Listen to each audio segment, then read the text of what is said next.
Hey everybody, it is Keelin and welcome back to Ambulance Chasers, where I have a very, very special guest this week. The person that is always reading Ambulance Chasers and a ton of other articles, making sure that we don't say stupid things or letting us say stupid things. I have our beloved Truss here. Say hi. Hey, thanks for having me, Keelan. Yeah. Well, I think most people probably know who you are if they're familiar with Razzball, but yeah, feel free to share what you do. Yeah, I've been beating around Razzball for a long time now. I'm like a dinosaur. I started out writing daily fantasy and just kind of slowly stuck around and kept doing a decent enough job that Gray kept moving me up, and now I'm the main editor. And like you said, everything except for Gray and Itch, everything else goes through me. So, and I also still cover the Razzball commenter leagues, in charge of setting all those up, which look for those mid-February. Should be getting the post out to get those up and running. And yeah, that's my gig. Yeah, exciting stuff. You're a busy man. I know sometimes I don't email you till like probably almost midnight your time to let you know things are done. So at least you email me, you know. I do my best. I try to be a good student, you know. Yeah, no, you're totally good. Cool. Well, I think today you're helping me talk about the NL East and some of the injury stuff going on there. Why did you decide to go with the NL East? I'm a big Braves fan, so that was the spot that I watched the most. So How'd you become a Braves fan? I'm curious about that. Yeah. So, all right. So I'm in Maine, for those who don't know, which a Braves fan in Maine is definitely weird. But I grew up an Army brat, so that explains it. So I grew up down south. We were living in Georgia when I started getting into baseball, and I was like 5 or 6 years old. And then moving all over the place, the Braves at that time were on TBS, no matter where you lived. So it was, plus, kids were front runners, and the Braves in the 90s were pretty dope. So yeah, they were awesome. That was the first professional baseball game I went to too. Like nice. I think I grew up in Alabama, so it was like that's the only option. We don't have anything else. Yeah, right. Yeah, that's that huge chunk of the South is a lot of Braves fans down there. So Braves dominant. Yeah. Cool. That's awesome. Yeah. Well, we can go ahead and jump right on in. I think the first question I've been asking is, who do you think this year for the NL East is going to have sort of a comeback year from injury last year or even trailing from the year before? All right. I'm going to try not to be entirely Braves focused, but the first one is Braves focused. And that's Jarred Kelenic, who I looked at, and I was trying to decide if he fit the bill here. Then I decided I'd make the rules. So he fits the bill. He lost 7 weeks last year to kicking a water cooler, like the dumbest, That's right, dumb injuries. Yeah. And before that, he was on an absolute tear. He had 11 homers and 12 steals leading up to that injury. And then when he came back for, I don't know, I think it was just a couple weeks towards the end of the season, he only had one stolen base after that. But I think biggest thing for him is just going to be the change of scenery. Obviously, if you've seen any of his comments, he was not real happy with Seattle for whatever reason. And I think Truist Park is going to fit him well. And if the Braves can work their magic and do what they do, I think he's really going to be primed for a bounce back. Awesome. Yeah. It'll be nice to see what that change of scenery does. Hopefully no more kicking water coolers. And that's a pretty exciting team to be on. Yeah, cool. I actually went with Braves as well. I think Max Fried's gonna have a comeback. He's been like resting for a while after he had his forearm thing. He also had like I think a finger blister. So it seems like I think he had a ton of rest, and I feel like he's going to be okay. And I know he's still I think he's like ADP 50. So I feel like, some people are going to be a little worried that it's coming. But I think he's had enough time to kind of like recover from that. I was gonna get your thoughts on Chris Sale too. Oh, he's coming up. Ooh, okay. No spoilers, no spoilers. Yeah. Awesome. Cool. Did you have any others that you felt like were kind of runners up for your? Yeah, I dug around a little bit. The only other one that I really came up with was Stone Garrett on the Nats. He's just a guy that I just like for I don't I don't know what it is, but I like him. That's He legitimate. broke his leg towards the end of the year. Yeah, Nope. I remember he was great. Oh, Well, shoot.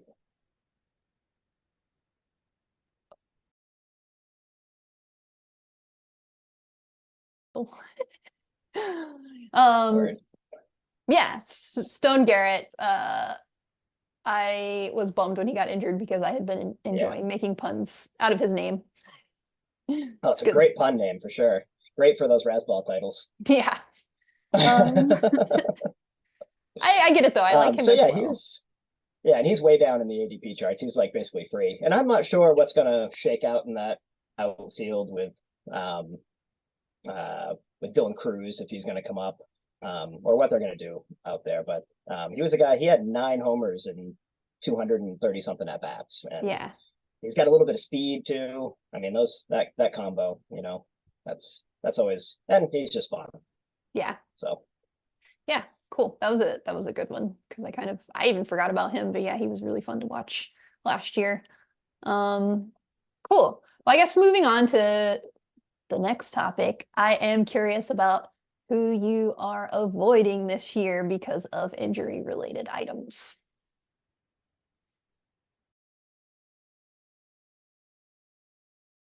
I was I was asking who are you avoiding this year because of injury in the NL East?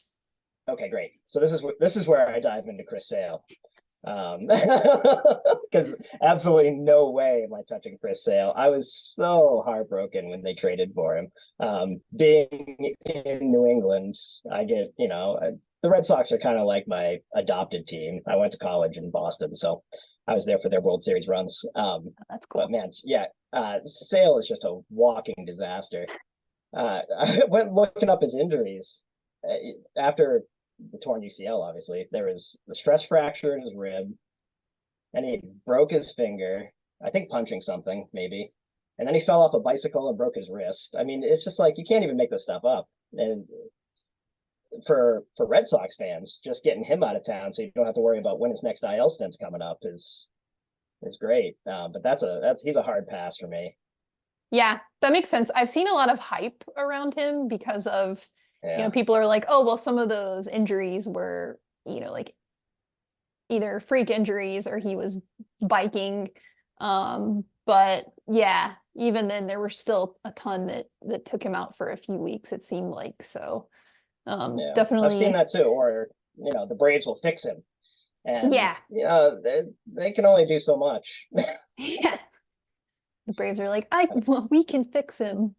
He's Yeah, their project. yeah, Yeah, yeah, well, I think, most White Sox fans have a bad taste in their mouth about Chris Sale as well. So I sure. think, yeah, just with his weird mood things, I think alone it's like, nah. Yeah, Yeah. yeah, it'd be interesting. Yeah, I think for me, I am going to be avoiding Jazz. I think I feel like he had a little at the beginning of last season, there was some some hope there, but this season I'm like, no, there's just too many things. He had that turf toe injury, and I think he had surgery for it. But I think he only played, I think I read like 97 games last year. And I think the other thing, like injury alone, but I think the fact that he's not going to be eligible for second base in some leagues or all leagues, I think maybe. I mean, that with the injury combined and being in the outfield, I just feel like there's some bad juju around that. So he's one that like I liked a lot, and I want to work out, but I have to be like, no, I'm not going to do it. Yeah, Not this year, at least. I hear that. He's another guy that's just fun. You want to root for him. You want him Yeah. to be successful, but yeah, that's tough. And who could have seen this coming, moving him to the outfield and him getting injured? It's like Yeah. everybody Yeah. saw it except for the Marlins. Yeah. Yeah. Exactly. Right. And I feel like Yeah. even still this year, it's like, what is in store for him out there? Yeah. But Yeah. we'll see. I feel like, yeah, I think ADP 83. So, I mean, he's fallen quite a bit, but even still, I think I'll probably end up avoiding him completely unless he's just like completely left alone. Then I would maybe consider it. But I think people are gonna go in on the hype, which I get. It's tempting. For sure. Yeah. Did you have any others that you were like, nah, not gonna do that? Yeah, I had one other Marlin, which kind of hurts because I really liked him last year in Eury Pérez. Yeah, Um, yeah. yeah, I'm really concerned about that inning bump though. He went from 77 innings to 128, so almost double. Um, and I just feel like the Marlins abused him a little and might do so again this year until he ends up like Max Meyer. Yeah. Yeah. So yeah, Matt Marmo's dad and I were talking about the Marlins and some of their crazy them in Tampa Bay, some of their crazy injury stuff. Like, what's going on in Florida? yeah, Being very Florida yeah. manny.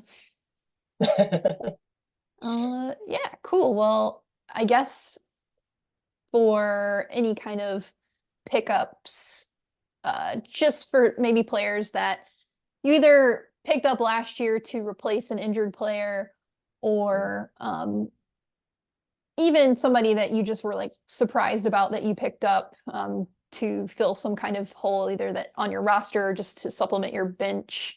I was kind of curious if there was anybody that surprised you last year and you were interested in. Um, right off the top, and somebody that I was kind of thinking of that I had in mind if and when Chris Sale does go down is AJ Smith-Shawver. He was a guy that popped last year and was one of those unknown brave arms to just get pushed through the system super fast.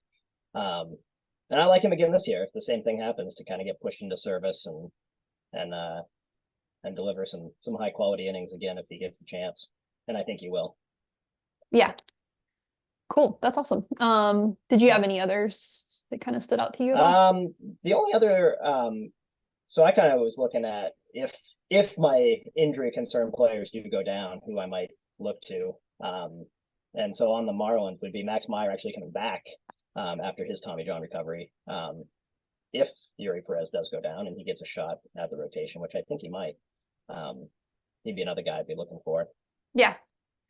Yeah, that's cool. I'm curious to, I've seen a lot of hype around Eury Pérez for this year. How do you feel about that? I know I'm gonna be backed off for sure. There's gonna be somebody in the draft room that's more excited about him than I am. So Yeah. Yeah, it seems like it. I feel like I'm interested to see like how he does, but I feel like it's a little too soon to tell, yeah, no, I really. mean he's a great talent for sure. I loved watching him last year. Just easy speed, Yeah. watching him pitch. But yeah, it's another guy. I'm rooting for him to succeed, but it's not going to be with my team. So Yeah. How do you yeah. feel about Edwin Diaz? Oh, Edwin Diaz, that's a good one. I know. And I'm curious to see The only how that issue goes. with him will, yeah, right, will be the control coming back. Um, I don't know. I guess that'll be one to keep an eye on in spring training and see what those numbers look like. I don't usually put a lot of stock, but for an injury coming back, I do put some stock in that.